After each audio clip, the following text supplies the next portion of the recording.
The Living Zen-podcast is a gift from the members and associates of the Victoria Zen Centre to you. If you enjoy it, please be sure to let your friends know about Living Zen. If you'd like to support our community, download the Living Zen-podcast app for iPod, iPhone, and Android. One of the most meaningful ways to show your support is by becoming a part of our Sangha as an associate. Your commitment of $10 a month will ensure that offerings like the Living Zen podcast and our online e-Zendo will continue to be available around the world to everyone with an interest in truly living Zen. To become an associate, please visit our website at zenwest.ca and click on Become an Associate. Many more Zen Talks are available for purchase on iTunes and Amazon.com. Just search for Venerable Eshu Martin. These talks are also available for free on our website to all members and associates of the Victoria Zen Centre. Thank you for listening, and thank you for your support.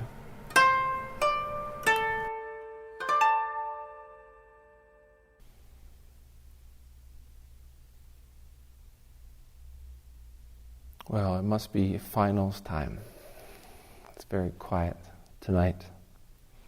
Every time it's exam time, I'm always reminded, I was told that at Buddhist universities in Tibet, before exams is usually one of the louder times at the university because they don't study so much as they chant. They chant the sort of seed syllable of Manjushri, the Bodhisattva of wisdom, for support. So it's a louder time. So rather than spending all night cramming, they would just spend all night chanting.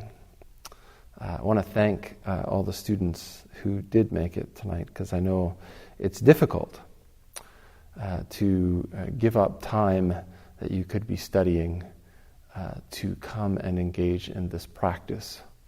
But in my own opinion, I think it's probably one of the better things that you can do at this point. You can keep trying to pack more in, but maybe if you just spend some time quieting down the superfluous stuff, you can sort of see and hear what you need.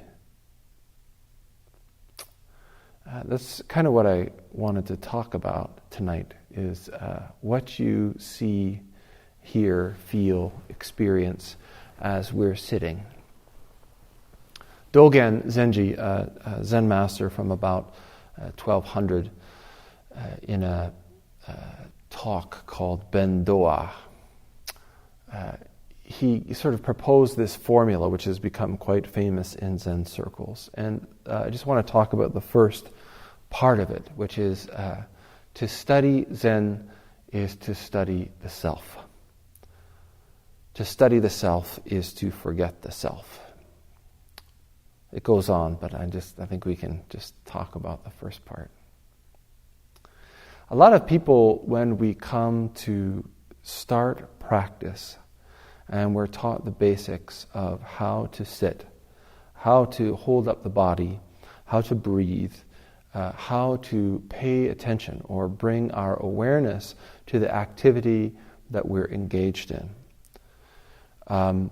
We kind of are still very much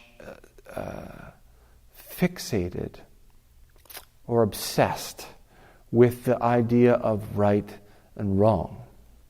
So we come to this place to do this practice, and we say, oh, I'm so obsessed about doing the right things and getting the right things and having the right things and being with the right people. I just want to do meditation and sort of let some of this go, because I've heard that meditation is about letting go of some of these fixations, some of these attachments.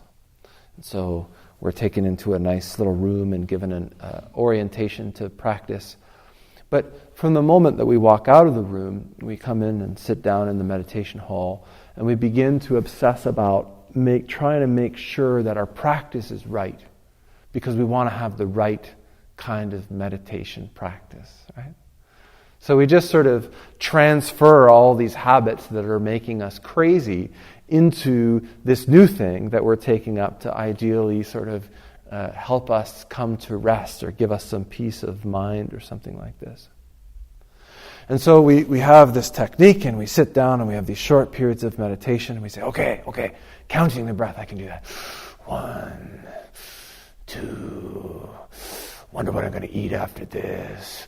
I wonder how the Canucks are going to do in the next game. And so off we go, and about 5 minutes later we say, oh, geez, I'm supposed to count my breath. So come back. 1, 2. God, that girl I met earlier was pretty. Oh, what am I going to... and off we go again. And then about halfway through the meditation period, we start to go, I'm really sucking. I'm really doing a poor job at this meditation business. I'm not very good at it. It's really hard. My mind must be more busy than most people. I must have more thoughts. And I'm not doing very good practice. And this is a mistake. Our practice is not to become good breathers. In fact, we are all, judging that we've all managed to survive this long, we're all successful breathers at the very least. Otherwise, we wouldn't have walked in tonight. Our practice is to become aware of who we are, to become aware of the complete capacity of our mind, of our hearts, of our bodies, of what it is to be a human being. The reason that we pay attention to the breath is because the breath is something that's so utterly immediate. It's always with us wherever we go. We're always doing that. So if we can pay attention to our breathing, at the very least, we're paying attention to what we're doing right now. Now, we're doing a bunch of other things right now along with breathing. If our eyes are open, we're seeing. If we're have hearing in our ears, we're hearing. Even if there's not any loud noises going on, there's sort of always this material for the sense of hearing. We have taste in our mouth. Even if we're not eating, I can still taste, the coffee I had this afternoon if I really try. Always smelling. We have incense. So we have this vast fabric of sensory information. But when we ask ourselves how frequently, how often throughout our lives are we actually aware of the activity that we're engaged in as we're doing it? How often are we aware, I'm seeing something right now? It usually only comes up when we see something that's totally beautiful or something that's totally horrific. Our awareness of senses is always passing in and out depending on what it is that we're experiencing. And so our practice is to collect, to gather in our awareness, to pay attention to what we're doing in this very moment. Now, in Buddhism, it's taught that the mind is a sense organ, just like the eyes, just like the nose and the tongue, just like the skin, just like your ears. And its object is our thoughts, our emotions, our images. And so when we're sitting and we're paying attention to our breathing, we're bringing our sense, our mental sense, to bear on a physical activity that we can feel, that we can experience. But when we're not paying attention to our breath, it's not like we've disappeared. Maybe our awareness of what we're doing has disappeared. We're off in thoughts, and we're off in fantasies, and we're off in past and future. But the activity of thinking itself is a part of our content. And it's no different than seeing or smelling or hearing. Our practice isn't to try and cut off thinking, just like it's not to cut off seeing or cut off smelling or cut off tasting. Our practice is to be aware of what it is we're experiencing through the sense organs as we're experiencing it. So, as we're sitting, our eyes are open. And if we're aware, we can take in the whole sensory field equally because we're present in this room. If we're present in this room, we can take in equally the complete spectrum of sound that's available to us. And in our mind, if we're present in this room, we can take in equally the mental, emotional material that's available to our mind. What we're practicing is coming to rest, allowing ourselves to be at ease in this very moment as it is. In our visual field, we'll see things that we like, and we'll see things that we don't like. And our practice is to open up the visual sense and to allow both. To not move towards and look at the things that we like, and to not avoid or try to close our eyes to the things that we don't like. It's not to be seeking things, bird songs, the wind in the trees, with our sense of hearing. If they happen, it's okay. Not trying to avoid motorcycles peeling out in the parking lot, car horns. Just allowing that whole spectrum to happen because it's the content of our life. It's what's happening in this very moment. Our mind is exactly the same. We have as our capacity, as our potential, all things, the whole spectrum. But what we find is more than any other sense, in our mind, in our hearts, we have preferences like no other. This thought arises, oh, bad thought. This feeling arises, oh, that's a wonderful feeling.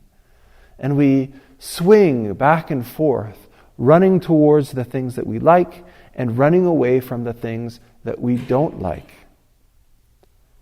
Our practice as we come into this moment, just like all of the other senses, is to allow ourselves to come to rest and to allow, to accept, to embrace all of the things that come up in the spectrum of the mental, emotional world.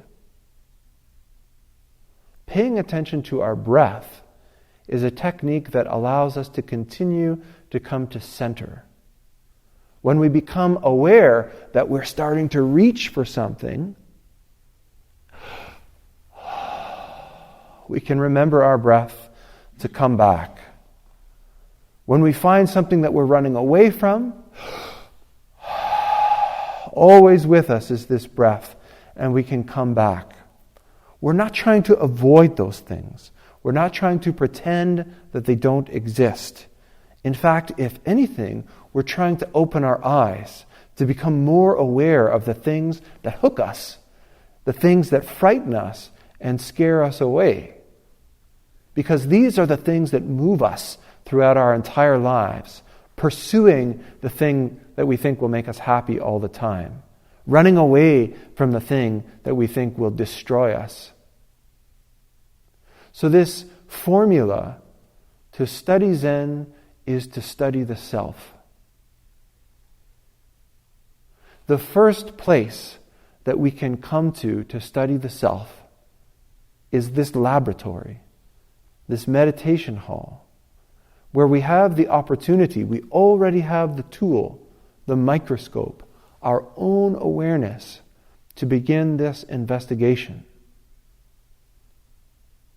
This meditation hall presents us or offers us the opportunity to have a laboratory where we can witness the incredible spectrum, the frightening, confusing, exhilarating, blissful experience that is being a human being. We're not just one-sided. It's not all bad, and it's not all good. The tremendous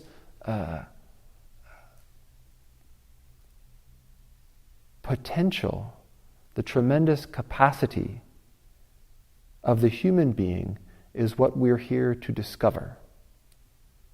And when we awaken to it, this is what we call awakening. And to become awake is what we call a Buddha.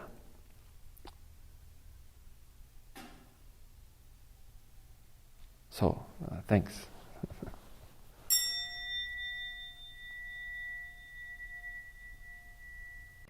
Thanks for listening to the Living Zen podcast. If you follow Living Zen through iTunes, I would very much appreciate it if you would take a moment to let me know what you think about it by rating or reviewing the podcast, so that new listeners can also hear what you have to say. Thank you for your time and for your support.